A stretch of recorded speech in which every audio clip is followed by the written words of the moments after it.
बिट्टू बोलो नहीं, सब रहा। कोई सम्मान से दो शब्द क्या बोल दे, तुम तो एकदम मतलब गाहे बगाहे। जानते हो गाहे बगाहे क्या होता है? अब छोड़ो, बताने सही नहीं है। जब अर्थ का अनर्थ ही हो चुका तो काहे को बताएं। ठीक है, देखिए आशीष क्लासेस के ऑनलाइन और ऑफलाइन प्लेटफॉर्म पे सभी का हार्दिक स्वागत है। इस उम्मीद के साथ कि आप लोगों की दिवाली बहुत अच्छे से गुजरी होगी। और आज के टॉपिक को स्टार्ट करते हैं। कल हमने अदिश गुणन के बारे में बताए थे, जो बच्चे कल आए है ना, थोड़ा सा हल्के से कन्वे कर रहे हैं, फिर चीजों को आगे। हमने अदिश गुणन के बारे में बताया, क्या होता है अदिश गुणन, स्केलर प्रोडक्ट। बात नहीं करना, बिल्कुल शांत है। अदिश गुणन के बारे में बताए थे, उसमें ये बताए थे कि माना दो सदिश वेक्टर ए और वेक्टर बी। पहला सदिश वेक्टर ए है और अगला सदिश क्या है, वेक्टर। दोनों बिंदु ओ पर कार्यरत है ना, इस साइड में इस साइड में। ये जा रहा है एंटी क्लॉकवाइज, ये जा रहा है क्लॉकवाइज। ये हमने आपको बताए थे कल। ये एंटी क्लॉकवाइज जा रहा है और ये क्लॉकवाइज जा रहा है। Is that clear? ये दोनों एक दूसरे के साथ थीटा कोण पर झुके। ओके बेटा, बिंदु गुणन को, इसको अदिश गुणन को बिंदु गुणन भी कहते हैं। कौन सा गुणन कहते हैं? बिंदु गुणन। बिंदु को इंग्लिश में डॉट प्रोडक्ट भी कहते हैं। कौन कहते हैं? Dot product. ये क्या होता है डॉट प्रोडक्ट, इसके बारे में हम बता चुके हैं कि दो सदिशों का अगर हम बिंदु गुणन निकालने जाएंगे तो दोनों के मापांकों के एवं बीच के कोण की कोज्या के बराबर होता है। एवं बीच के कोण की कोज्या के बराबर होता है। तो vector A dot vector B बराबर mod A mod B cos theta. Mod A mod B cos theta. यहां से हमने और कुछ चीजों के बारे में अध्ययन करवाए थे आपसे एक बात के बारे में और बताए थे कि यहां से अगर हम कॉस थीटा की वैल्यू निकालने का प्रयास करेंगे तो vector A dot vector B upon mod A और mod B. Is that clear? एक और बात शायद निकालने का प्रयास किए थे हम यहाँ पे। हाँ, साथ ही साथ हमने एक बात और बताई थी कि जो कॉस थीटा होगा वो कॉस थीटा -1 से +1 को ये कैरी करेगा, यानी जो रेंज होगी वो -1 से +1 के भीतर होगी। क्यों होगी, कहां से होगी, इसके बारे में कल हम बता चुके हैं। इसके बाद दूसरी बात के बारे में और बताए थे कि यहां से थीटा बराबर भी निकाल सकते हैं। ये हो जाएगा कॉज इनवर्स और ये क्या हो जाएगा, vector A dot vector B upon mod A और ये मॉड बी हो जाएगा। Is that clear? उसके बाद एक बात और हमने स्टूडेंट्स के बारे में बताए थे, जो थीटा होगा, थीटा ये कितने प्रकार से बिहेव करता है। ये 3 प्रकार से आचरण करेगा, बिहेव करेगा, व्यवहार करेगा। पहला व्यवहार क्या होता है बाबूजी? पहला व्यवहार ये होता है कि थीटा का मान 0 अंश से कैसा रहता है, बड़ा, और 90 अंश से छोटा। π/2 से कैसा होगा, छोटा। ऐसे केस में ए डॉट बी का मान रहता है 0 से बड़ा। ए डॉट बी का मान 0 से बड़ा रहता है। क्यों रहता है, इसके बारे में कल हम चर्चा करा चुके हैं। उसके बाद आपके सर ने एक बात और बताने का प्रयास किए थे, एक बात और प्रयास किया था कि थीटा बराबर अगर π/2 ही हो जाएगा तो ए डॉट बी का मान फिर कहीं ना कहीं 0 हो जाएगा।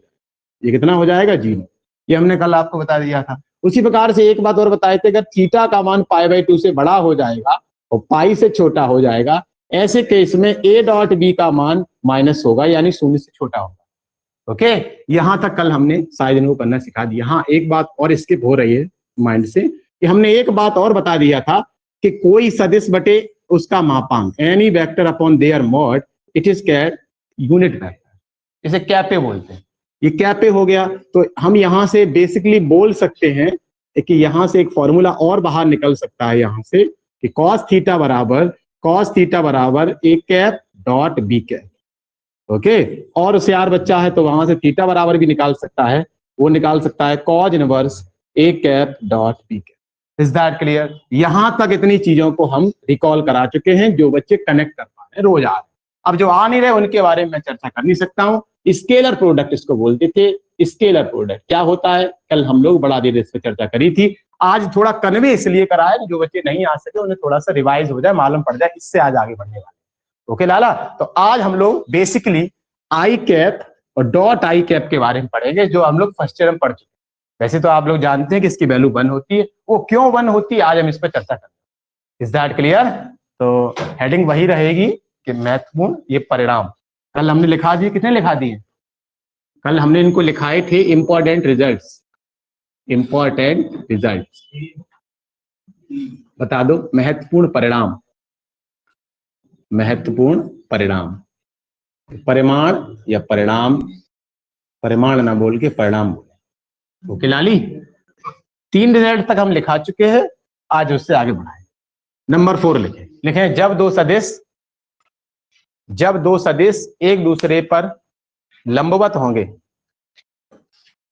जब दो सदिश एक दूसरे पर कहता है लंबवत कार्य करते हैं, जब दो सदिश एक दूसरे पर लंबवत कार्य करते हैं तो उनका अदिश गुणन,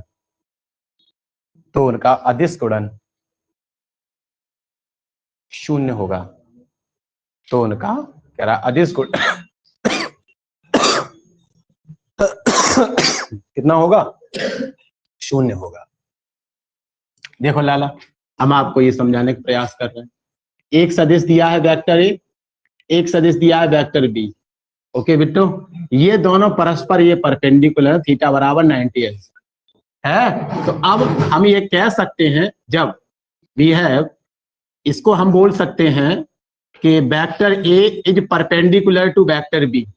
if vector A is perpendicular to vector B, then there scalar product become also zero. यानी कि उनका ए डॉट बी कैसे निकल के आएगा? शून्य। वो क्यों निकल के आएगा? क्योंकि हम कहीं ना कहीं इसमें फॉर्मूले मान रख देंगे। थीटा बराबर कितना हो जाएगा? वो 90 हो जाएगा। जैसे ही ये 90 हुआ तो cos 90 जीरो होता है, तो पूरे जीरो। ओके, ये सब कराने की आवश्यकता है नहीं, आपको आता है कि ए डॉट बी बराबर कितना हो जाएगा? cos 0।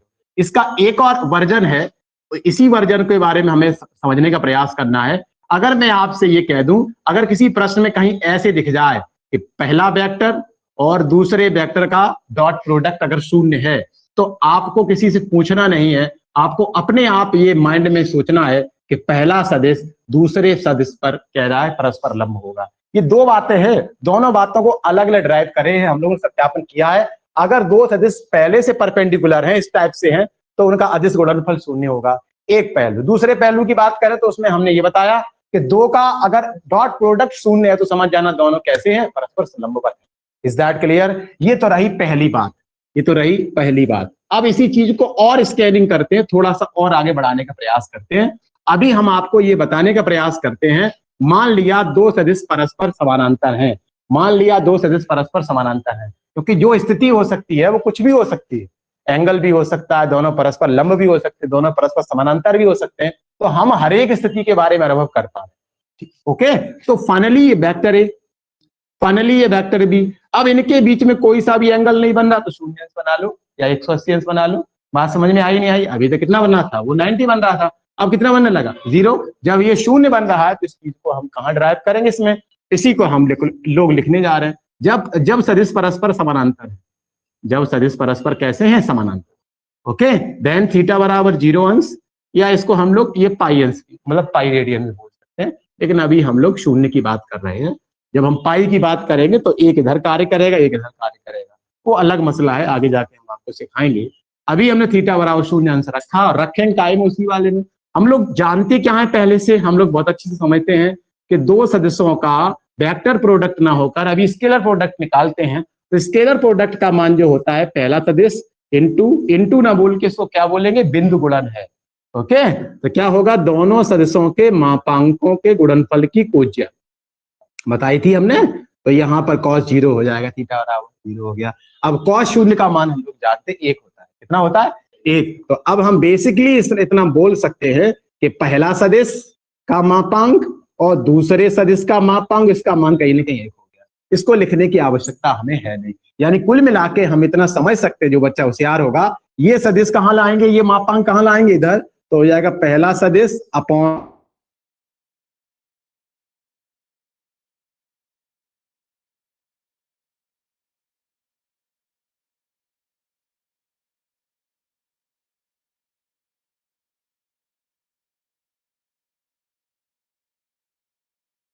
पहले का कैप डॉट दूसरे का कैप। Is that clear? बराबर क्या चलेगा? 1। यानी कि हम ये कह सकते हैं कि अगर दो सदस्यों के एकांक गुणनफल का स्केलर प्रोडक्ट का मान 1 आया, तो आप कह देना दोनों सदस्य परस्पर लंबवत न होकर समानांतर है। तो कैसे हैं? समानांतर। Is that clear? Is that clear? दूसरा पहलू की और बात करेंगे कि ये कभी कभी ऐसा भी हो सकता है, यहां हमने पहले वो क्या माना था, वेक्टर ए, और दूसरे सदिश को हमने क्या माना था, वेक्टर बी। यानी कल हम कुल मिला के इसको एक्सटेंडेड फॉर्म में लिख सकते हैं। उसको ऐसे लिख लेंगे कि ए कैप डॉट बी कैप बराबर 1। Is that clear? Is that clear? इसी चीज को थोड़ा सा हल्के से कन्वे और कर रहे हैं। हम आपको ये बताने का प्रयास कर रहे हैं कि पहला सदिश भी अगर वेक्टर ए है और दूसरा सदिश भी वेक्टर ए ही है, यानी दोनों ही सदिश एक जैसे हैं, दोनों समान सदिश हैं, दोनों कैसे हैं, तो इसके अनुसार फिर चीजें कैसे बनने लगेंगी, उसको हमें उसी वाले सूत्र में रखना है। जब हम सूत्र में रखने के प्रयास करेंगे, उसी वाले सूत्र में रखने के प्रयास करेंगे, तो बेसिकली हम लोग वही का प्रयास करेंगे कि ए डॉट ए, समझने का प्रयास करना, हम इसी में रख रहे हैं, ए डॉट ए, बी भी ए है और ए तो ए है, बी भी ए है और ए तो ए है, तो ए डॉट ए बराबर क्या हो जाएगा, मॉड ए और फिर मॉड ए। शायद समझ पा रहे हैं, दो मॉड ए, अरे पहला सदिश भी समान है और अगला सदिश भी समान है, तो उस कारण से पहले के स्थान पर भी पहला आएगा, दूसरे के स्थान पर भी पहला ही आएगा, और यहां से कितना हो जाएगा, cos 0 कितना हो जाएगा, अरे भाई मैं ये कह लूं ये इतना पहला, और इसी पे कह लूं ये आ रहा, तो दोनों सदिश के मान में अंतर कुछ भी नहीं है, दोनों सदिश समान सदिश हैं, दोनों सदिश कैसे हैं, समान सदिश, और दोनों के बीच में एंगल कितना बनना है, 0 अंश, कितना बनना है।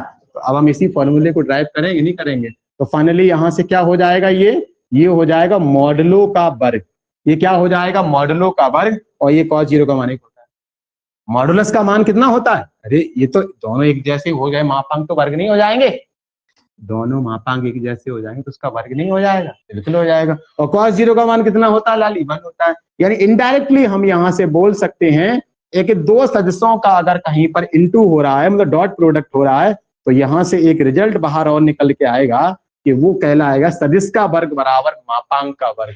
जो बच्चे समझदार है शायद इस बात को समझने का प्रयास कर रहे हैं कि अगर कहीं दो समान सदिश हैं और उनका स्क्वायर कर दिया जाए तो वो मापांक के स्क्वायर के बराबर हो जाएगा। अभी हम एकदम रिजल्ट लिखा सकते थे, अभी हम आपसे ऐसे करके बोल सकते थे कि सदिश का वर्ग बराबर मापांक का वर्ग, अभी हम आपसे कह सकते थे सदिश का वर्ग बराबर मापांक का वर्ग, तो आपको समझ में नहीं आती, आपको उतनी बातें इफेक्टिव समझ में नहीं आती। यानी एक बच्चा हमसे शायद ये स्कैनिंग करवा रहा है कि अगर कहीं सदिश का स्क्वायर लिखा है तो उसके स्थान पर एकदम हम मापांक का वर्ग लिख सकते हैं, कोई आपत्ति नहीं है। वो क्यों नहीं है, वो मैंने आपको ड्राइव कराई, समझ में आई है, एक तो समझ में आई है। यानी सदिश का वर्ग बराबर मापांक का वर्ग या मापांक का वर्ग बराबर सदिश का वर्ग, यानी कुल मिला के ये लिखा है तो ये लिख देंगे और ये लिखा है तो ये लिख देंगे।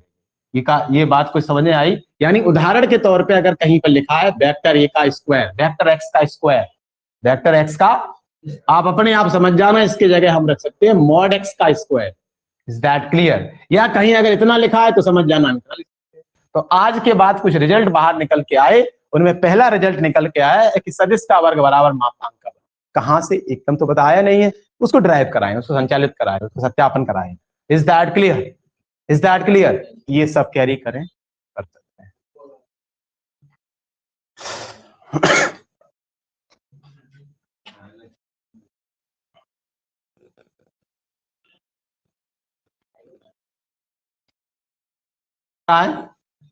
नहीं दिख रहा, एक सेकेंड रुक जाए, छोटे छोटे पार्ट्स हैं, आई थिंक यहां थोड़ा सा मार्क हो रहा है ना, कहां से आ रही है ये लाइट,